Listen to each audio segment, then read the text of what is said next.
BJP सांसद साक्षी महाराज के विवादित बयान के बाद केंद्रीय महिला और बाल विकास मंत्री मेनका गांधी ने भी एक सनसनीखेज बयान दे दिया है। मेनका गांधी ने कहा कि देश में दुधारू पशुओं के मांस के अवैध कारोबार से आया पैसा आतंकवाद के काम में लगाया जा रहा है।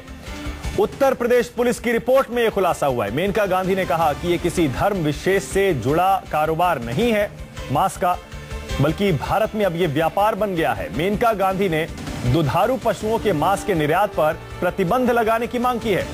केंद्रीय मंत्री ने कहा कि भारत में रोज चीन से भी ज्यादा जानवरों की हत्या हो रही है। यहां दुधारू पशुओं को मारकर अवैध तरीके से बांग्लादेश और मध्य पूर्व के देशों में भेजा जाता है। मेनका गांधी ने ये बातें जयपुर में एक कार्यक्रम में कही।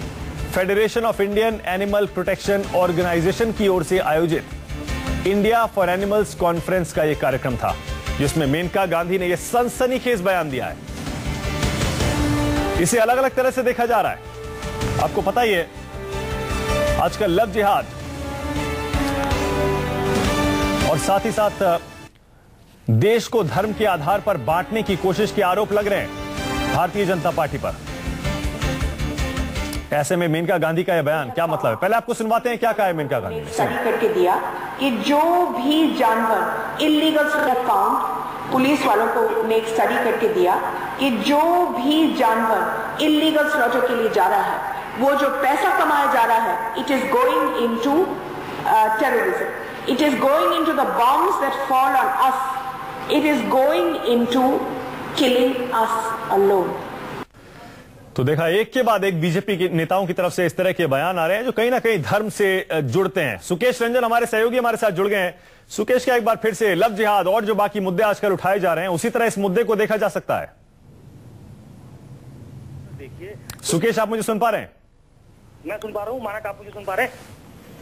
हाँ सुकेश, सवाल यही है, मेनका गांधी ने जो बयान दिया है कि मांस का अवैध कारोबार होता है, उससे जो पैसा आता है वो आतंकवाद में लगता है और इस पर रोक लगनी चाहिए, इसे भी क्या उन्हीं मुद्दों के साथ जोड़कर देखा जा सकता है जो बीजेपी के नेता हाल में उठाते रहे हैं? बिल्कुल ठीक कह रहे हैं आप। दोनों बयानों को जोड़कर देखिए। साक्षी महाराज का बयान आया है, इन्होंने कहा कि महोत्सव में आतंकवाद की ट्रेनिंग होती है। उनको लव जिहाद के बारे में मालूम है, रेट लिस्ट क्या है ये भी उनको मालूम है, गृह मंत्री को नहीं मालूम कि लव जिहाद क्या है। तो दोनों बयानों को अगर जोड़ तो साफ तौर पे लगता है कि जो उग्र हिंदुत्व की बीजेपी की थ्योरी है, जो जिसपे वो बार बार चलना चाहते हैं, उस राह को अपनाना चाहते हैं, कहीं ना कहीं उस तरफ इंगित करता है, इशारा करता है। और ये एक खतरे की घंटी है कि एक तरफ सरकार जो है, नरेंद्र मोदी जो है, वो सबका साथ सबका विकास, और कहते हैं कि ये जो कम्युनलिज्म का मुद्दा है, ये 10 साल के लिए पीछे होना चाहिए, विकास आगे होना चाहिए। लाल किले की प्राचीर से वो ऐसी बातें कहते हैं और उनके मंत्रिमंडल में जो सहयोगी है वो इस तरफ इशारा करते हैं जो कहीं ना कहीं इस मुद्दे को छूता है, उसको हवा देता है, उनके सांसद हो या उनके मंत्री हो। तो ये बड़ा गंभीर बयान है और ये एक सीरीज में आया हुआ बयान है। आप योगी आदित्यनाथ के बयान को देखें, वो पॉलिटिसाइज करते हैं। आप साक्षी महाराज के बयान को देखें, फिर आप उनके मंत्रिमंडल में सहयोगी जो मेनका गांधी है उनके बयान को देखें, और उनकी भी एक हिस्ट्री, पास्ट हिस्ट्री, उसका परिप्रेक्ष्य है। आप पीछे चले जाए तो वह हैं। आप साक्षी महाराज के बयान को देखें, फिर आप उनके मंत्रिमंडल में सहयोगी जो मेनका गांधी है उनके बयान को देखें, और उनकी भी एक हिस्ट्री, पास्ट हिस्ट्री, उसका परिप्रेक्ष्य है। आप पीछे चले जाए तो वरुण गांधी का बयान भी याद करिए पिछले चुनाव का। तो कुल मिलाकर ये बताता है कि ये क्या गुड कॉप बैड कॉप हो रहा है क्या? इस पे कोई सरकार की किसी बड़े मंत्री का क्यों बयान नहीं आता? इस पे क्या नरेंद्र मोदी को नहीं बोलना चाहिए क्या? ये बार बार उसको डिरेल करने की कोशिश, जो कोशिश सरकार की तरफ से खुद कहा जा रहा है कि विकास के रास्ते पे चलने की कोशिश है, क्या उसको डिरेल करने की कोशिश तो नहीं हो रही? जाहिर है सुकेश, माना यही जाएगा कि अभी हाल में योगी आदित्यनाथ जो बयान दे रहे थे और जो कुछ नेता बयान दे रहे थे, वो उपचुनाव को लेकर वोटरों को ध्यान में रखकर दे रहे थे। अब ये जो बयान आ रहे हैं साक्षी महाराज, मेनका गांधी, माने कि जो असेंबली इलेक्शन आ रहे हैं कुछ और स्टेट्स में, उन्हें देखकर ये कोशिश हो रही है? नहीं, इसको ऐसे तो जोड़कर देखा ही जा सकता है।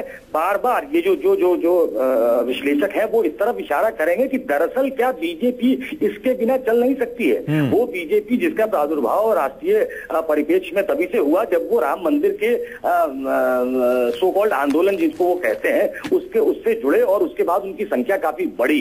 तो ये उग्र हिंदुत्व की जो एक थियरी है जो बार बार प्रोपाउंड की जाती है बीजेपी की तरफ से, और ऐसे लोग करते हैं। इस बार अगर आप देखें तो उत्तर प्रदेश से ही इतने इतने साधु महात्मा जीत कर आए हैं और जिस तरीके से वो बीजेपी की उस विचारधारा से अपने आप को संबद्ध करते हैं जो हिंदुत्व को आगे बढ़ाता है, जो विकास को पीछे छोड़ता है, इनके नजरिए से अगर देखें, और दूसरी तरफ वो नरेंद्र मोदी जो बार बार विकास की बात कर रहे हैं, ये भी कह रहे हैं, उन्होंने लाल किले की प्राचीर से कहा, मैं फिर से दोहराता हूं कि ये सांप्रदायिक जो उन्माद है उसको 10 साल के लिए कम से कम बैक बर्नर पे रखना पड़ेगा, पीछे रखना पड़ेगा, इसकी चर्चा तक नहीं होनी चाहिए। और उसके बाद जब इस तरीके का बयान आता है तो एक सीरियस, कई बार आपको गंभीर तरीके से सोचने को मजबूर करता है कि आखिर ऐसा बयान जो आता है वो दरअसल इनकी विचारधारा से जुड़ा हुआ है या फिर ये चुनावी दृष्टिकोण से बार बार देते रहते हैं। इससे बहस बहुत तेज शुरू हो जाती है। लेकिन सुकेश, सवाल ये भी तो है,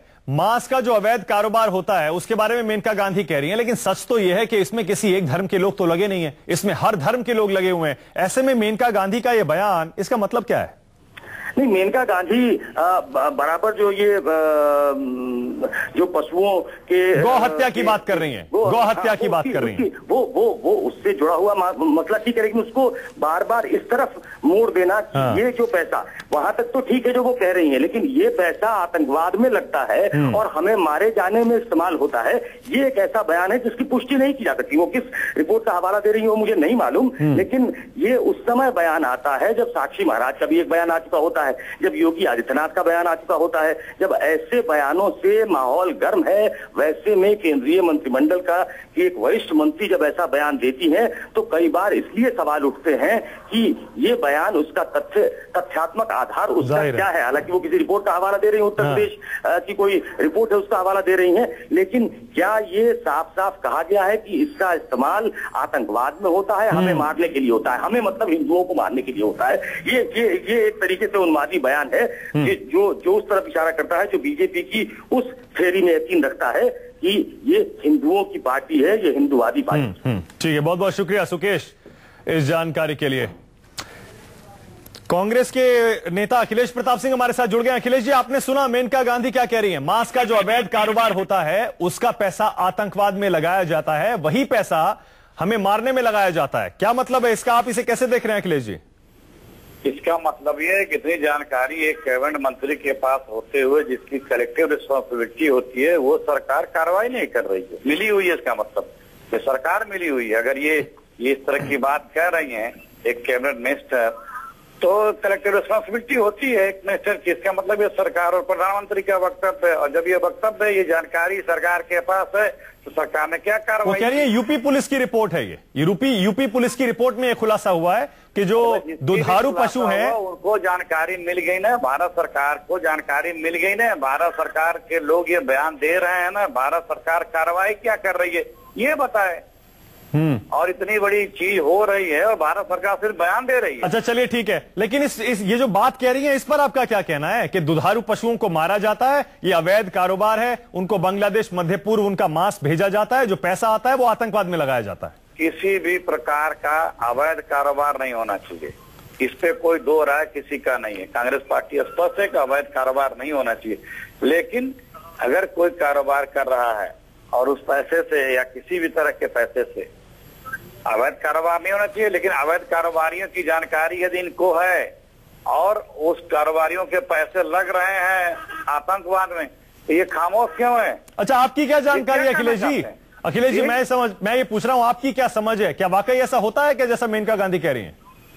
नहीं, अब वो सरकार में बैठी, हो सकता ना हो, लेकिन जब वो कह रही है तो हम पर तो पहले उन्हीं की बात मानेंगे, क्योंकि तंत्र तो उनके पास है और वो कार्रवाई नहीं कर रही है, तो क्यों नहीं कर रही है? अच्छा ये बताइए, आपने भी सुना होगा साक्षी महाराज कह रहे हैं कि जो मदरसे हैं उनमें ट्रेनिंग दी जाती है किस तरह हिंदू लड़कियों को फंसाया जाए, और उसमें बाकायदा किस धर्म की लड़की को कोई मुसलमान प्यार में फांस लेगा उसके लिए अलग अलग रकम तय है, अलग अलग इनाम दिए जाते हैं मुस्लिम लड़कों को। और उसकी इन लोगों का चरित्र तो बीजेपी आरएसएस जानते हैं कि क्या एजेंडा है, सिर्फ कम्युनल बात है। चुनाव के पहले 2 महीने सिर्फ ये लोग थोड़े कम्युनल बात नहीं किए थे, फिर वो चालू हो गए हैं। सत्ता में आते ही ये भी बोला था उन्होंने कि मदरसों में नेशनल फ्लैग नहीं फहराए जाते हैं। आप बताएं नागपुर में कब फहराया जाता है? या बीजेपी, हम तो बहुत बार हमने प्रेस नोट भी जारी किया, यूपी बीजेपी कार्यालय में भी कई सालों तक पहले झंडे नहीं फहरा जाते, 26 जनवरी 15 अगस्त मनाया जाता था। किसका गुणगान गाएंगे RSS के लोग? क्या 26 जनवरी 15 अगस्त को झंडा फहरा के किसी कांग्रेस के गुण गाते हैं? ये क्योंकि कांग्रेस ही लड़ाई लड़ी थी, उसके योद्धाओं का जिक्र करेंगे तो कांग्रेस के नेताओं का नाम आएगा। क्या कभी ये फहराते हैं? ये कहेंगे। और जो मदरसों की बात करते हैं, ये तीनों के एजेंडे में है, कमल एजेंडे में। भाई अगर कहीं कुछ है, आपकी सरकार है तो ऑथेंटिक जानकारी सरकार को दीजिए।